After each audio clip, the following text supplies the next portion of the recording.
أعوذ بالله من الشيطان الرجيم. بسم الله الرحمن الرحيم. ألف لام ميم. ذلك الكتاب لا ريب فيه هدى للمتقين الذين يؤمنون بالغيب ويقيمون الصلاة ومما رزقناهم ينفقون والذين يؤمنون بما أنزل إليك وما أنزل من قبلك وبالآخرة هم يوقنون أولئك على هدى من ربهم وأولئك هم المفلحون. صدق اللہ العظیم. رفقائے عزیز ساتھیو، السلام علیکم رحمۃ اللہ وبرکاتہ. میں نے آپ کے سامنے ابھی سورہ بقرہ کی 5 آیت تلاوت فرمائی، جس کا ترجمہ اللہ کے نام سے جو بے انتہا مہربان اور رحم فرمانے والا ہے. الف لام میم. یہ اللہ کی کتاب ہے، اس میں کوئی شک نہیں.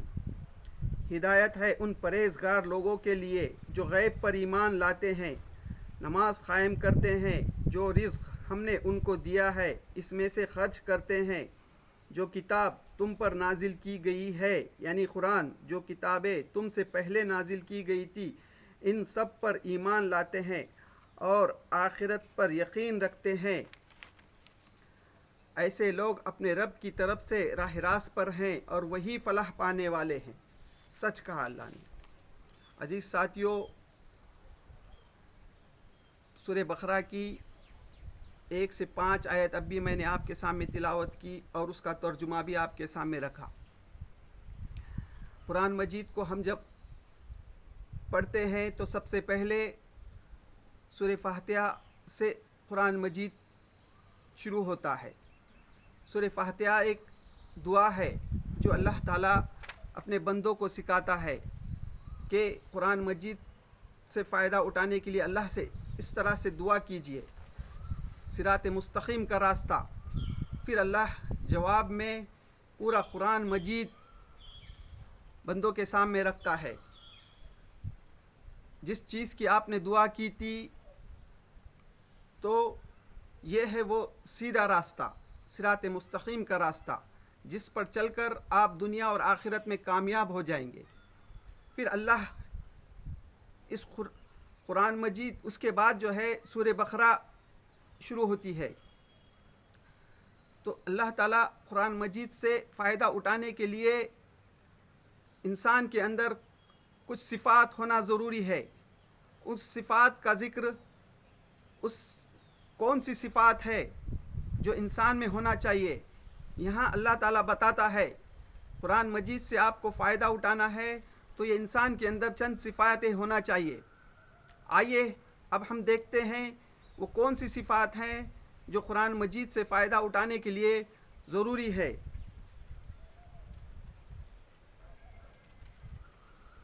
الف لام میم یہ حروف مقطعات ہیں جس کے معنی اللہ اور اس کے رسول ہی بہتر جانتے ہیں.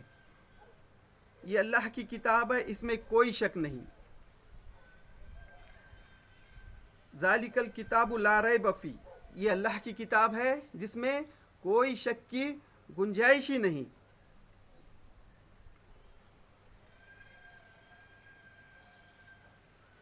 ہدایت ہے ان پرہیزگار لوگوں کے لیے.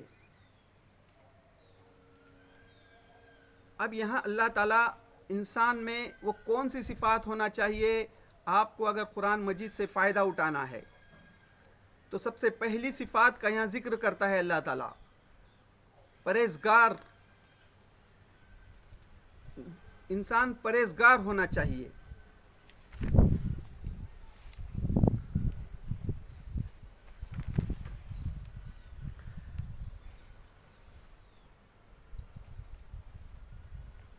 پرہیزگار کی تشریح میں مولانا مودودی رحمۃ اللہ علیہ لکھتے ہیں کہ برائی سے بچنا اولین صفات یہ ہے کہ آدمی پرہیزگار ہو، برائی سے بچنا چاہتا ہو اور بھلائی کا طلب ہو. یعنی انسان میں برائی سے بچنے کی صفات ہونا چاہیے اور بھلائی کرنا چاہیے. یہ پہلی صفات انسان کے اندر ہونا چاہیے.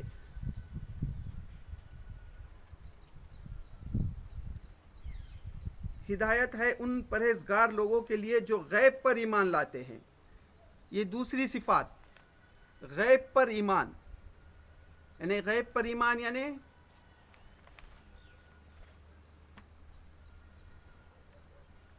اللہ پر ایمان، اللہ کے فرشتوں پر، ملائک پر، رسولوں پر، آخرت پر.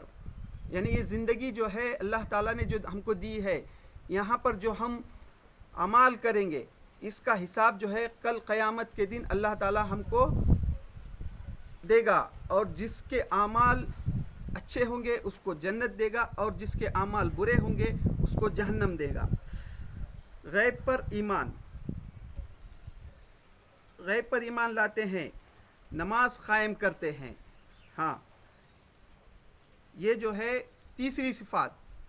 یعنی صرف جو ہے ہم جو ہے زبان سے خالی اقرار ہی نہیں کرتے بلکہ کیا کرتے ہیں، نماز قائم کرتے ہیں.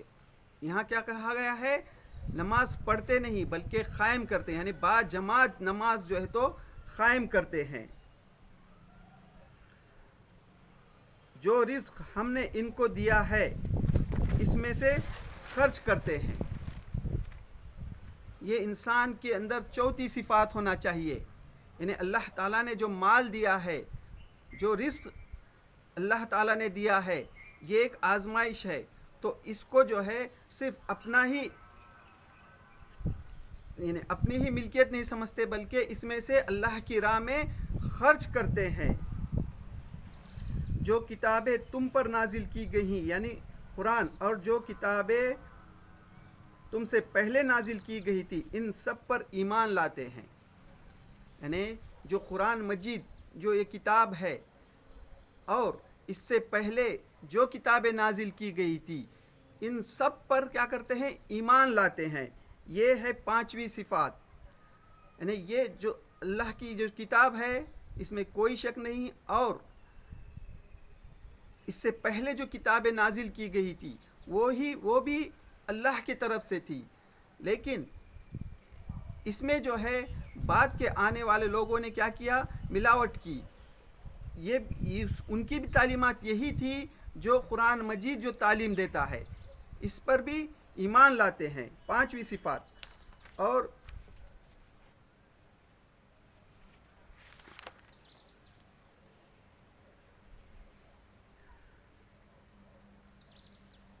جو کتابیں تم سے پہلے نازل کی گئی تھی ان سب پر ایمان لاتے ہیں اور آخرت پر یقین رکھتے ہیں. ہاں، یہ ہے آخری صفات، چھٹی صفات، آخرت کے دن پر یقین. یعنی یہ جو دنیا کی زندگی ہے یہ ختم ہونے والی ہے اور آخرت برپا ہونے والی ہے، جس میں جو ہے اللہ تعالیٰ تمام انسانوں کو، جس طرح سے ہم نے پچھلے ویڈیو میں یہ بات سامنے آئی ہمارے کہ اللہ تعالیٰ جو ہے عالم ارواح میں آدم علیہ السلام سے لے کر قیامت تک آنے والا آخری انسانوں کی سب کی روح سے جو اللہ نے وعدہ لیا تھا، تو قیامت کے دن پورے انسانوں کو اٹھائے گا اور جو ہے ان کا حساب کتاب لے گا. جس کا یقین رکھتے ہیں، آخرت کے دن کا یقین رکھتے ہیں، آخرت پر یقین رکھتے ہیں، ایسے لوگ اپنے رب کی طرف سے راہ راست پر ہے، وہی فلاح پانے والے ہیں. ہاں، یہ 6 صفات جس میں ہے یہی لوگ کیا ہے، راہ راست پر ہے اور اپنے رب کے پاس فلاح پانے والے ہیں. جن میں بھی یہ صفات نہیں ہے، چاہے وہ دنیا کے امیر ترین شخص ہو، ان کے پاس دنیا کی کتنی ہی دولت نہ ہو، لیکن اگر اس کے پاس یہ 6 صفات نہیں ہے تو وہ فلاح نہیں پا سکتا.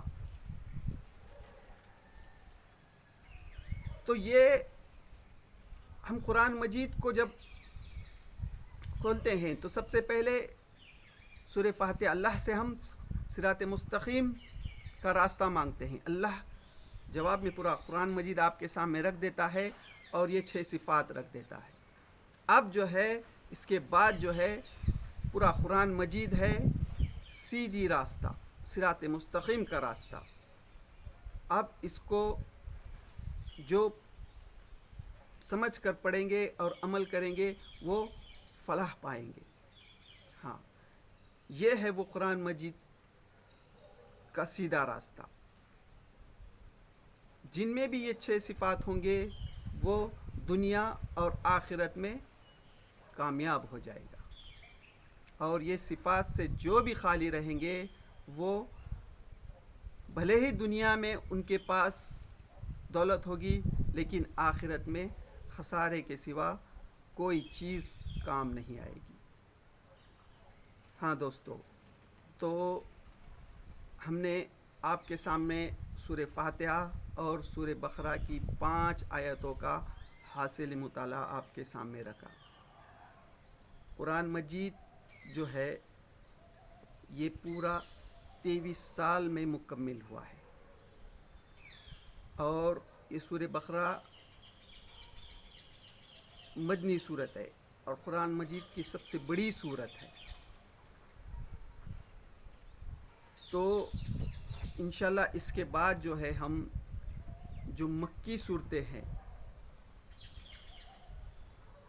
جس میں توحید کا ذکر ہے، ہم اس کو سمجھنے کی کوشش کریں گے. سورہ بقرہ جو ہے یہ مدنی صورت ہے. مولانا امین الحسن اصلاحی رحمۃ اللہ علیہ لکھتے ہیں سورہ فاتحہ جو ہے ایمان باللہ ہے، یعنی اللہ پر ایمان، اور سورہ بقرہ ایمان بن رسالت یعنی اللہ کے رسول پر ایمان. قرآن مجید کی جو تعلیمات ہے 3 تعلیمات پر مشتمل ہے، توحید، رسالت، آخرت. یہ 3 تعلیمات پر قرآن مجید کی پوری تعلیم ہے. تو یہ سورہ بقرہ جو ہے یہ ہجرت کے بعد نازل ہوئی ہے مدینہ میں، لیکن اس کی جو ترتیب ہے، قرآن مجید کی جو ترتیب اللہ تعالیٰ نے اللہ کے رسول صلی اللہ علیہ وسلم کو جبرائیل علیہ السلام کے ذریعے سے بتایا. اللہ کے رسول صلی اللہ علیہ وسلم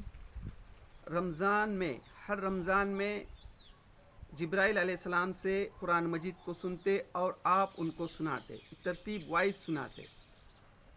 اسی ترتیب سے یہ جو ہے قرآن مجید ہے. لیکن یہ جیسے حالات پیش آتے تھے، قرآن مجید جو ہے اس وقت مکے میں 13 سال اور مدینہ میں 10 سال جیسے حالات ہوتے تھے اسی کے مطابق قرآن مجید نازل ہوتا تھا. تو انشاءاللہ ہم جو ہے مکی دور کی جو چھوٹی چھوٹی صورتیں ہیں جس میں جو ہے توحید کا ذکر ہے، ہم اس کو سمجھنے کی کوشش کریں گے. تو انشاءاللہ ہم اس کے بعد جو ہے سورہ مزمل، اس کے بعد سورہ مدثر، یہ جو چھوٹی چھوٹی صورتیں ہیں جس میں توحید پر کا ذکر ہے اس کی ہم سمجھنے کی کوشش کریں گے. اور سب سے پہلی اس کے بعد جو ہے سب سے پہلی وہی جو غار حرا میں سورہ الق کی 5 آیتیں انشاءاللہ اس کے بعد کی ویڈیو میں ہم لائیں گے. تو اللہ تعالیٰ سے دعا ہے اللہ تعالیٰ ہمیں قرآن مجید کی تعلیمات کو سمجھ کر عمل کرنے کی توفیق دے، اور ہم جو قرآن مجید کو سمجھنے کی کوشش کر رہے ہیں اس میں ہم سے جہاں بھی کوتاہی غلطی ہو رہی اس کو معاف کر دے اور اس پر عمل کرنے کی توفیق دے. وآخر الدعوانا الحمدللہ رب العالمین.